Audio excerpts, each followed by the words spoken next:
Good morning. I always start my videos with I wanted to talk about. So I try to rephrase that. Demons.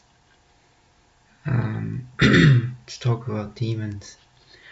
The best description of demons that I heard was from Derek Prince.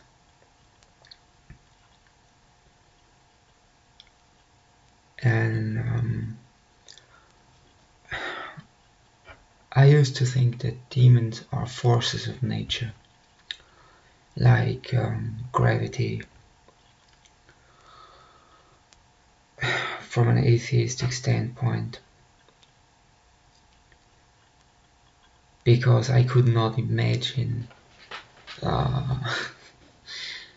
Derek Prince said demons, in his opinion, are consciousness outside of the body. That's the best description that he has for that. They are not archetypes of the subconscious. They are not forces of nature. They are not forces like gravity. They have distinct personalities, which becomes very obvious, I suppose, when you are a deliverance minister for 50 years. But also when I used to invoke Azazel and Astheroth.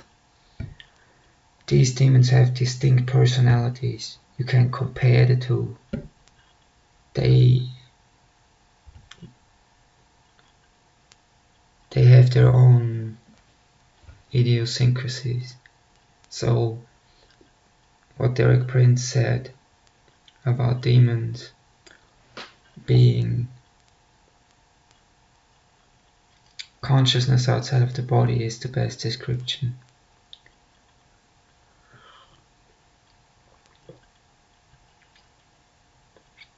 And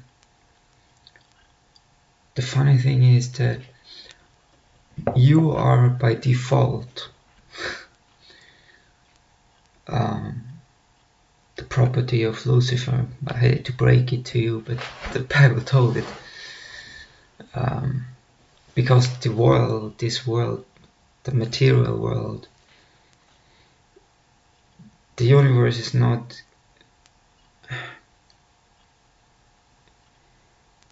the correct view of the universe. Is it exists from the very subtle energy to the very gross material.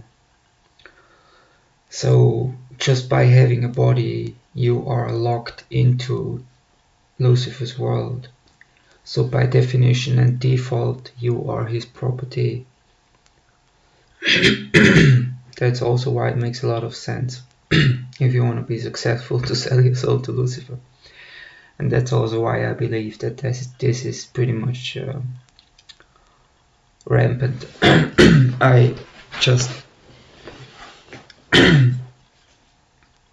I used to listen to Korn, heavy metal and so on, and just a few hours ago I heard an interview, and his wife died at 39 years old, and I could not help but think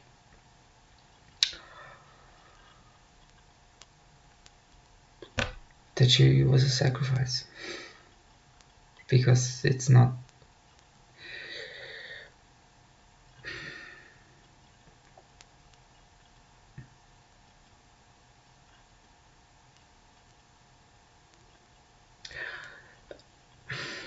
So Jonathan Davis used to talk about him being a devil, and he got his microphone stand from H.R. Geiger, Hans Rüdi Giger, who made the aliens from the movie Alien, which he painted. He called his art biomechanics, and it was basically his nightmares that he painted, and he is a Satanist. Hans Rüdi Giger was a Satanist.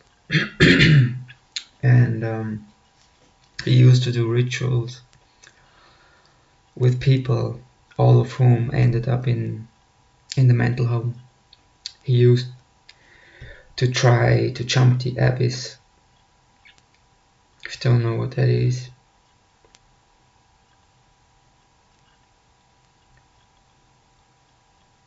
so that's Kabbalism. And he did that with, what did he call it? Seminaries. And he used to do it with 12 people. That's why Christ had 12 apostles. You need one high priest and 12 people for these things to manifest. And Jonathan Davis got his microphone stand from H.R. Geiger. And just listening to him talk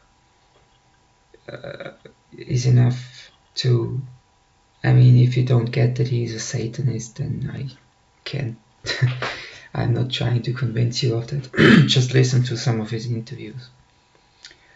Then there was his guitarist, who suddenly had this Jesus revelation, Brian Welch. And because he had a daughter, he was addicted to meth. That's the guy with the Rasta locks, completely tattooed onto the fingers, and now he's preaching the gospel. But you know, it's not. I think he had a real change of heart, but I doubt that he was able to get out of that life. First of all, because he was a musician his whole life. Where does he get money from? Then he lost a lot of money. And then he declared to be reunited with Korn. If you don't know, Korn is a heavy metal band, or thrash metal, new metal, or whatever you want to call it. And Jonathan Davis's wife just died 2018, August 18th. I wonder if that's a ritual date.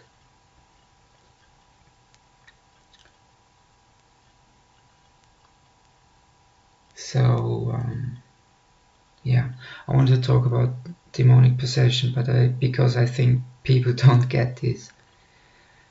These are very subtle influences. You don't recognize being influenced. You usually cannot even distinguish between your own thoughts and things that are given to you, unless you meditate like a maniac for a long time. Then you begin to be able to distinguish if this has been given you from below or from above, or if this is my own thoughts. And after this 6-month exorcism ordeal, I didn't even remember that it's possible that your mind is quiet. Couldn't remember that there's such a thing as peace of mind. And I don't hear any voices anymore. They cannot stand the light. But also I used to be involved in the occult, so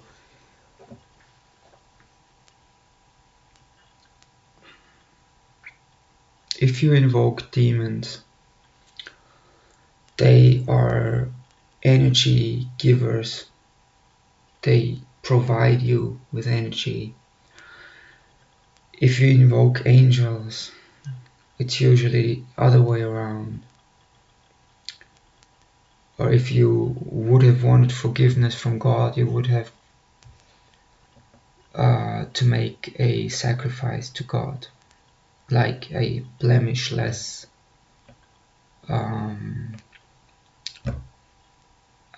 animal.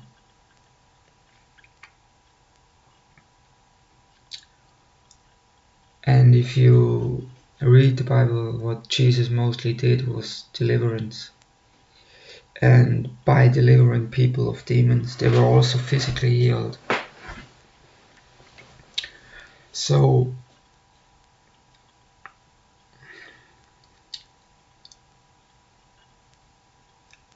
if you see that for yourself, if that happens to you and you survive by some miracle, although you have no clue what you're doing in reality,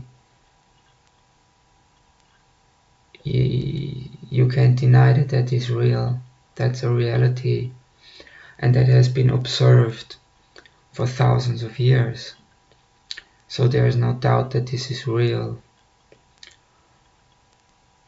And there is also people who think that there is no objective truth, and that's also not true. And what was interesting, for example, was often the thing that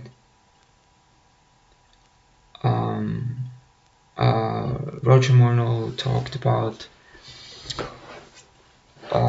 him being saved from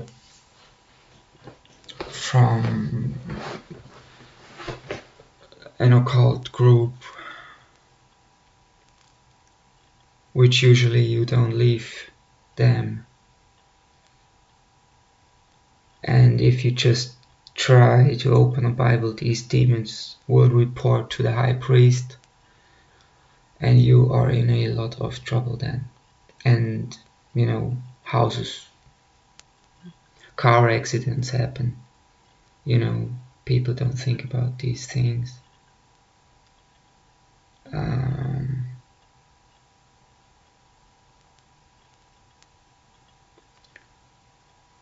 So how can you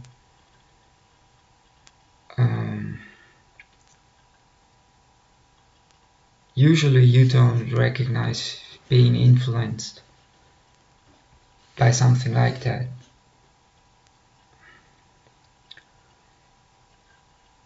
Unless you are completely possessed or completely oppressed and lose your free will to an extent where you just think, what's going on? I try this and again and again and again and again and again, and I fail and I fail and I fail again and again and again and again, and that's a hallmark of being influenced, running into invisible walls, having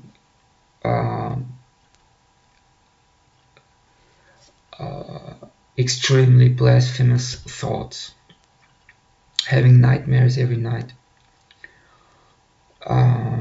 being constantly completely drained of energy, sleep paralysis. I also used to have something that I thought was asthma, which I never had asthma in my life. I could not breathe. Like 30 minutes after the light was turned off, I could not breathe in. And it took minutes to be able to breathe in again. And it took somebody else to come into the room, and I was already in panic, not being able to breathe in for 2 minutes. And it feels like something is sitting on your chest. I also had sleep paralysis my whole life. Never made the connection to demons. That was just completely absurd for me. So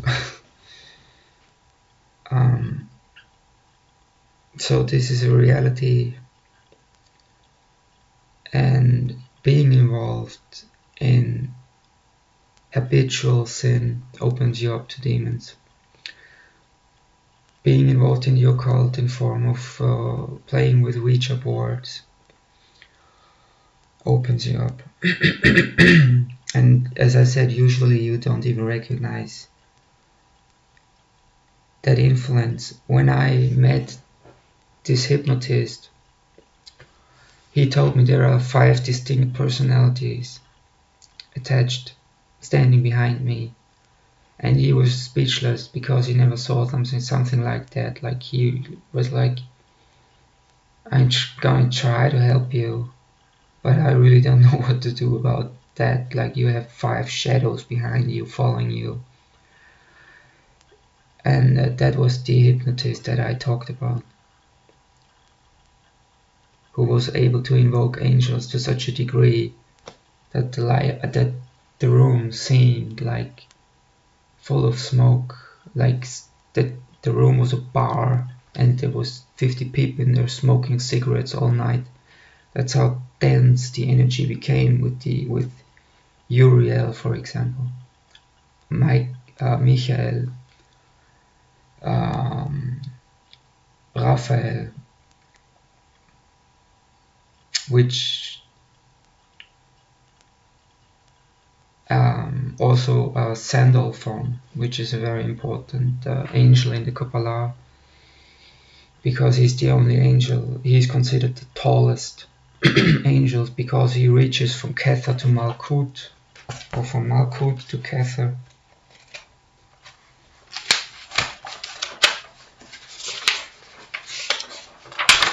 So usually if you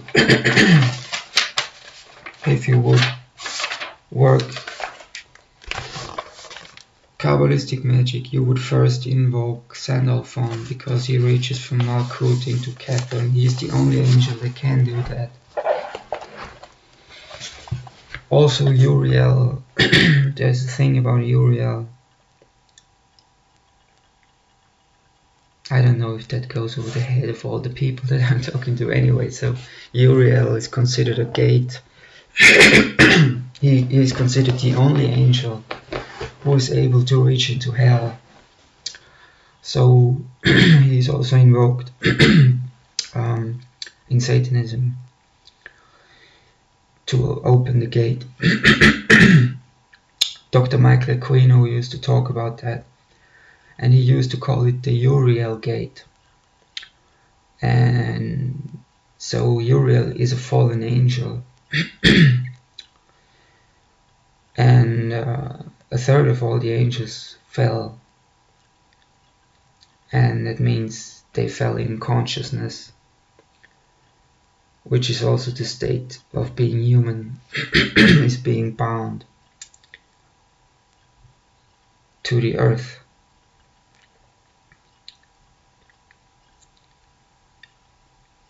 And if you get involved in the occult, this is unbelievably powerful. So it's also very seductive to use that. And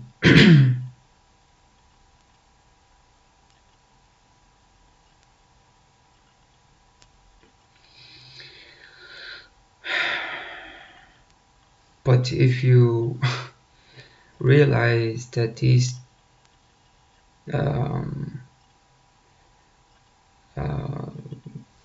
things that seem so strong that they begin to tremble at the name of Jesus, then you just sort of have to go that way, because it doesn't lead anywhere. And Anton LaVey died a very unhappy man, I suppose. Also, Aleister Crowley died penniless and a heroin addict. So it doesn't really pay off to meddle with these things. But I also don't think that this shouldn't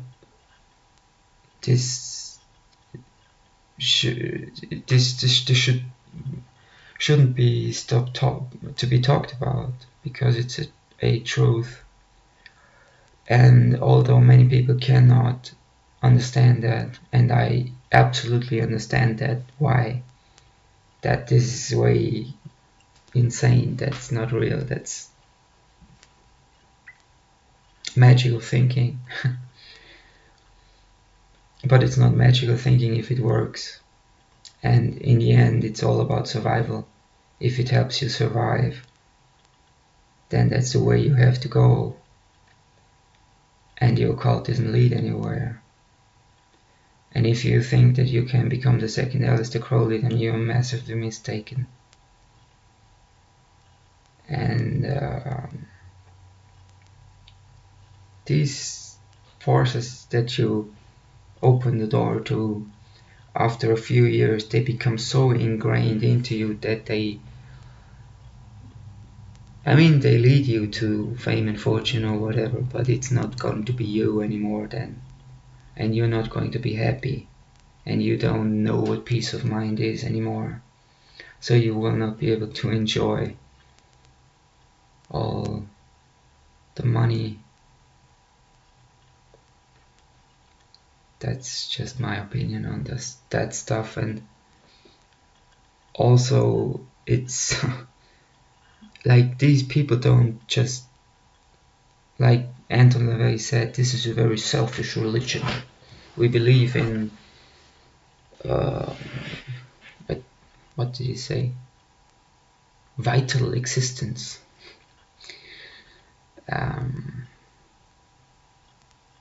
Yeah. I think his real name was Frank, by the way, or something like that. So his name was not Anton, Sandor, or LaVey. His name was Levi. And I think his first name was Frank or George or whatever. And also, these people don't just hate other people, they hate themselves. And they constantly attack each other. So they eventually going to take out themselves.